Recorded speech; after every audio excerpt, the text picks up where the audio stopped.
చెంగిచేర్లో జరుగుతున్న మత కల్లోలకైతే మొన్న హోలీ రోజునైతే చాలా పెద్ద గొడవలు అయితే జరుగుతూ ఉన్నాయి. అసలు ఏం జరిగింది, అసలు ఏంటి అసలు విషయాలని మేడం అయితే మౌనిక మేడం అయితే ఉన్నారు, తెలుసుకుందాం. మేడం నమస్తే. మేడం నమస్తే అండి. మేడం అసలు ఏం జరిగింది, అసలు ఆ రోజు ఇక్కడ పరిణామాలు ఏ విధంగా మీరు చూస్తే ఫైర్ కూడా చాలా ఫైర్ అయ్యారు, ఎటువంటి పరిణామాలు చోటు చేసుకున్నారు? ఫైర్ అవ్వడము అంటే స్వాభిమానం అనండి, ఫైర్ అనకండి. ఎందుకంటే అక్కడ ఉన్నది 4-5 ముస్లిం కుటుంబాలు, ఒక 23 నుంచి 25 వరకు హిందూ కుటుంబాలు ఉన్నాయి, హిందూ ఇల్లులు ఉన్నాయి. అక్కడ 40 డబల్ బెడ్రూమ్ ఇల్లులు ఉంటే 40 డబల్ బెడ్రూమ్ ఇల్లులు 6 మంది ముస్లింలకు ఇచ్చేసాను. మరి ఇక్కడ ఉన్న ఈ 23 హిందువుల ఇల్లు అన్నీ గుడిసెలు, కుప్పలు కూలిపోయి పైకప్పు లేకుండా అట్లున్నాయి. మరి వీళ్ళకి ఎందుకు ఇవ్వలేదు డబల్ బెడ్రూమ్లు? ఎందుకంటే కేసీఆర్ అప్పుడు ఎంఐఎం ఫ్రెండ్లీ పార్టీ కాబట్టి అన్ని ముస్లింలకు ఇచ్చేసాను. 40 డబల్ బెడ్రూమ్ ఇల్లులు 6 ముస్లింలకు ఎట్లా ఇస్తారు? మరి అక్కడ ఉన్న హిందువులు తెలంగాణ ప్రజలు కాదా?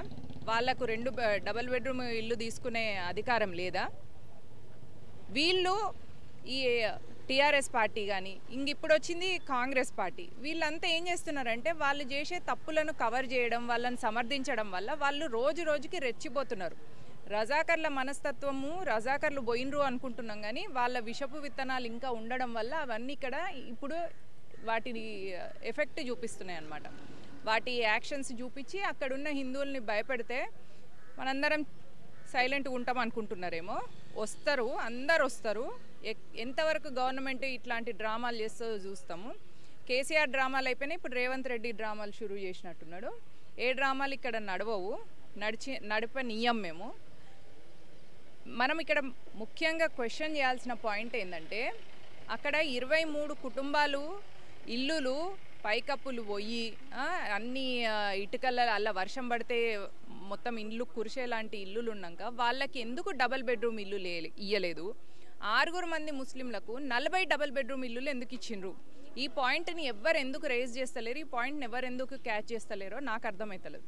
ఆర్టీఏలో మనం దీన్ని ఫైల్ చేసి ఇట్లా ఫైల్ చేసి ఎంత చేసుకున్నా రాజు తలుచుకుంటే దెబ్బలకు కొదువా అన్నట్టు రేవంత్ రెడ్డి లేదంటే కేసీఆర్, బీఆర్ఎస్ కానీ కాంగ్రెస్ కానీ ఇట్లా ముస్లిం అపీజ్మెంట్, ఎంఐఎం అపీజ్మెంట్ చేసుకుంటుంటే హిందువుల పరిస్థితి ఏంది? తెలంగాణలో హిందువులందరూ తెలంగాణ వదిలిపెట్టి వెళ్ళిపోవాలనా?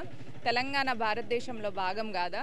హిందువులకు ఇక్కడ బతికే హక్కు లేదా? వాళ్ళకి డబుల్ బెడ్రూమ్ ఇల్లులు తీసుకునే హక్కు లేదా? వాళ్ళకి అధికారాలు లేవా అని నేను అడుగుతున్నాను. ఇప్పుడు ఎట్లా చూడొచ్చు అంటే, ఇప్పుడు రాజకీయ నాయకులు ఇది ఒక రాజకీయంగా మతపరమైన కల్లోలని రాజకీయంగా కూడా చేస్తూ ఉన్నారు కొంతమంది అంటూ ఉన్నారు, ఏ విధంగా చూడొచ్చు? ఫస్ట్ ఒక విషయం అర్థం చేసుకోవాలండి, politics, religion or like 2 sides of a coin. మతమైన రాజకీయం అనేటివి రెండు ఒక కాయిన్కి 2 సైడ్లు ఉన్న నాణాలకు ఉన్న 2 ముఖాలు అన్నమాట. ఇక్కడ 40 బెడ్రూమ్లు డబల్ బెడ్రూమ్ ఇల్లులు గవర్నమెంట్ కట్టించినాయి, ముస్లింలకు ఎందుకు ఇచ్చిండ్రు? ఎందుకంటే వాళ్ళు గంపగుత్తగా వీళ్ళకు బీఆర్ఎస్కి ఓట్లు వేస్తారు, వాళ్ళు గంపగుత్తగా కాంగ్రెస్కి ఓటేస్తారు కాబట్టి. సో వాళ్ళు చేసిన దగ్గర మీకు మతము రాజకీయం కనిపిస్తలేదు. హిందువుల్ని తంతే, అది కూడా హిందూ ఆడవాళ్ళను ముస్లిం మగవాళ్ళు తంతే మేము వచ్చి ఎదురుగా మాట్లాడితే అప్పుడు మీకు ఇది మతం కనిపిస్తుంది. దీనిలో భారతీయ జనతా పార్టీ హిందువుల కోసం నిలబడ్డది కాబట్టి భారతీయ జనతా పార్టీ వచ్చి మాట్లాడితే ఇక్కడ మీకు రాజకీయం కనిపిస్తుంది. లేకపోతే వాళ్ళు ఏం చేసినా మీకు మతంగా కనిపించదు, రాజకీయంగా కనిపించదు. మరి ఎందుకు మీకు కళ్ళు కనిపిస్తలేవా? లేకపోతే ఈ క్వశ్చన్ అడిగే వాళ్ళకు, ఈ క్వశ్చన్ని సమర్థించే వాళ్ళకు మెదడు కూడా పనిచేస్తలేదా? అది నేను అడగాలనుకుంటున్నాను. ఇప్పుడు ప్రజా సంక్షేమ కార్యక్రమాలు ఏవైతే ఉన్నాయో, డబుల్ బెడ్రూమ్ కానీ ఇంకేమైనా ఉందా, వాడికి అర్హులైన వాళ్ళకి ఇవ్వాలి, కానీ ఇలా క్యాస్ట్ అడ్డం పెట్టుకొని లేకుంటే ఓట్లు వేసే వాళ్ళు అడ్డం పెట్టుకొని, ఇప్పుడు ముఖ్యమంత్రి అంటే ప్రజలందరికీ ముఖ్యమంత్రి, ఓన్లీ కొంతమందికి కదా, ఇలా చూడవచ్చు ఇది. అదే నేను కూడా అదే క్వశ్చన్ అడుగుతున్నా. అక్కడ 40 డబల్ బెడ్రూమ్ ఇల్లులు ఉంటే 6 ముస్లిం ఫ్యామిలీలకు 40 డబల్ బెడ్రూమ్ ఇల్లులు ఇయ్యంగా వాళ్ళు అంటారట ఇందులో ఓన్లీ ముస్లింలు ఉండాలి, హిందువులు ఉండొద్దు. అది వాళ్ళ తాత జాగీరా? మరి ఇక్కడ ఇచ్చిన కేసీఆర్ వాళ్ళకు చుట్టమా? మరి అట్లా అంటే హిందువులు క్లియర్గా చెప్పండి, హిందువులకు మేము ఏమి ఇయ్యము, డబల్ బెడ్రూమ్లు ఇయ్యము, నీళ్ళు ఇయ్యము, రేషన్ ఇయ్యము, ఏమి ఇయ్యము అని క్లియర్గా చెప్పండి. అప్పుడు హిందువులు కూడా ఆలోచించుకుంటారు, మరి ఎవరు మాకు ఇస్తారు, ఎవరు మా కోసం నిలబడతారు అని ఆలోచించుకుంటారు. డబల్ బెడ్రూమ్ ఇల్లులు ఓన్లీ ముస్లింలకు ఇచ్చి అక్కడ 23 ఇల్లులు అన్నీ ఎంత శిథిలావస్థలు ఉన్న ఇల్లులు ఉన్నప్పుడు వాళ్ళకి ఇవ్వాలన్న ఇంగిత జ్ఞానం లేదు, కనీస కనికరం లేదు. చిన్న చిన్న పిల్లలు, ఆడవాళ్ళు ఆ కుప్పలు కూరిపోయిన ఇళ్ళల్లో, పైకప్పులు లేని ఇళ్ళల్లో వాళ్ళు ఉంటుంటే అక్కడ డబల్ బెడ్రూమ్లు ఖాళీ ఉన్నాయి. సరే ఇవి ఇట్లా ఖాళీ ఉంటే ఉన్నాయి, అక్కడ ముస్లిం ఆడవాళ్ళు హిందూ ఆడవాళ్ళు పోతుంటే అంటారట అరే డబుల్ బెడ్రూమ్లకు తీసుకుపోరా దీన్ని. ఇట్లా మరి ముస్లిం ఆడవాళ్ళు మగవాళ్ళని రెచ్చగొడితే వాళ్ళు ఇట్లా రెచ్చిపోయి హిందూ ఆడవాళ్ళ మీద పడితే హిందూ మగవాళ్ళు వీళ్ళకి చేత కాదు అనుకుంటున్నారా? లేకపోతే వీళ్ళు హిందూ మగవాళ్ళు కూడా ముస్లిం ఆడవాళ్ళ మీద పడితే ఫస్ట్ ముస్లిం మగవాళ్ళు వాళ్ళని విడిచిపెట్టి వెళ్ళిపోతారు. మాకు తెలుసు ఆ విషయం. ఎందుకంటే వాళ్ళకు వాళ్ళ జాతి ఆడవాళ్ళని కాపాడుకోవాలనే మోరల్ వాల్యూస్ కానీ విలువలు లాంటివి వాళ్ళకి ఏమి ఉండవు. మన దగ్గర ప్రాబ్లం ఏంటంటే మన దగ్గరికి ఒకవేళ ముస్లిం ఆడవాళ్ళు వచ్చినా కూడా వాళ్ళకు మనము రెస్పెక్ట్ ఇవ్వడం అనేది మన విలువలు, మన సంస్కృతి, మన సాంప్రదాయాలు. జస్ట్ బికాజ్ మన సాంప్రదాయాలు ఇంత విలువలతో కూడుకొని ఉన్నాయి కాబట్టి మీరు మీ ఇష్టం వచ్చినట్టుగా నడిపిస్తామంటే ఇక్కడ చూసుకుంటే ఎవరు కూర్చోరు. మేము మా పనులన్నీ విడిచిపెట్టేసి వచ్చి వాళ్ళకి న్యాయం జరిగేలాగా దీన్ని ఒక ఉద్యమంలాగా చేసి అందరికీ బుద్ధి వచ్చేలాగా హిందువులందరూ మేల్కునేలాగా అప్పటిదాకా మేము ఈ ఉద్యమాన్ని ఆపేదే లేదు. ఇంకోటి మేడం, ఇది 2 రోజులు అయితే అవుతా ఉంది. ఇప్పటి వరకు కూడా ఎవరిని లోపలికి అలౌ చేయట్లేదు. గవర్నమెంట్ అధికారులు ఎవరైనా నచ్చారా? ఇడికి మాట్లాడారా? గవర్నమెంట్ అధికారులు ఎందుకు వస్తారండి? అధికారులు ఎందుకు వస్తారు? గవర్నమెంట్ అధికారులు పక్కన పెడితే మీడియా కూడా వస్తలేదు ఇడికి. ఎందుకు వస్తలేదంటే రేవంత్ రెడ్డి మీడియాకి పోలీసులకు చేతులకు గాజులు కట్టేసిండు, సంఖ్యలు వేసేసిండు.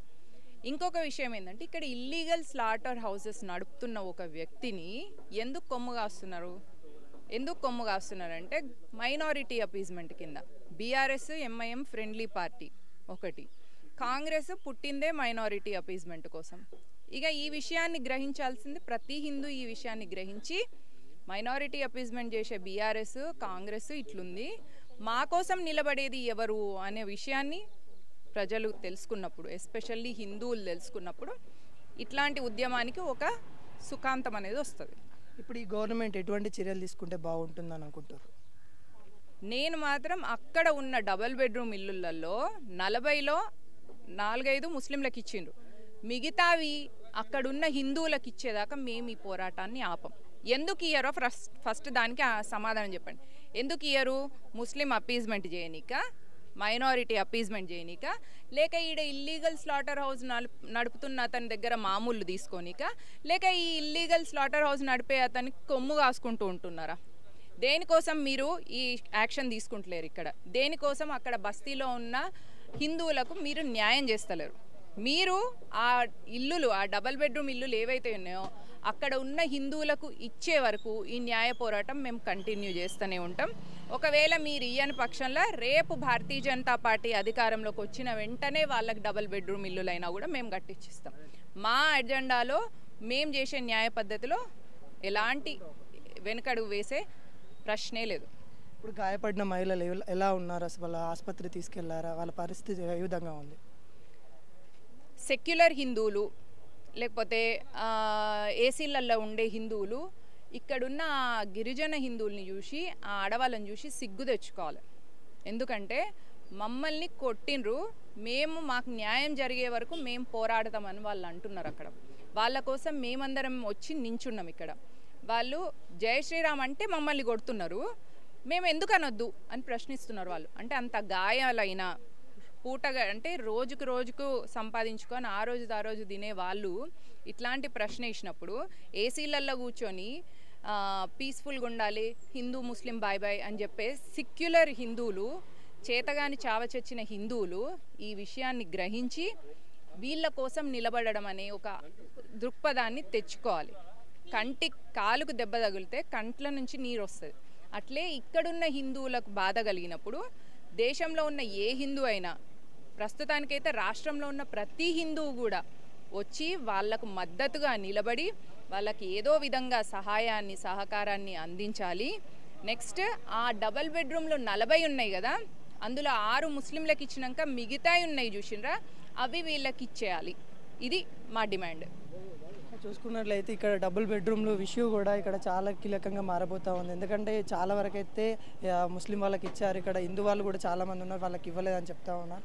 ఇంకా చాలా పరిణామాలు అయితే చోటు చేసుకుంటా ఉన్నాయి. కెమెరామెన్ రాకేష్తో అనిల్.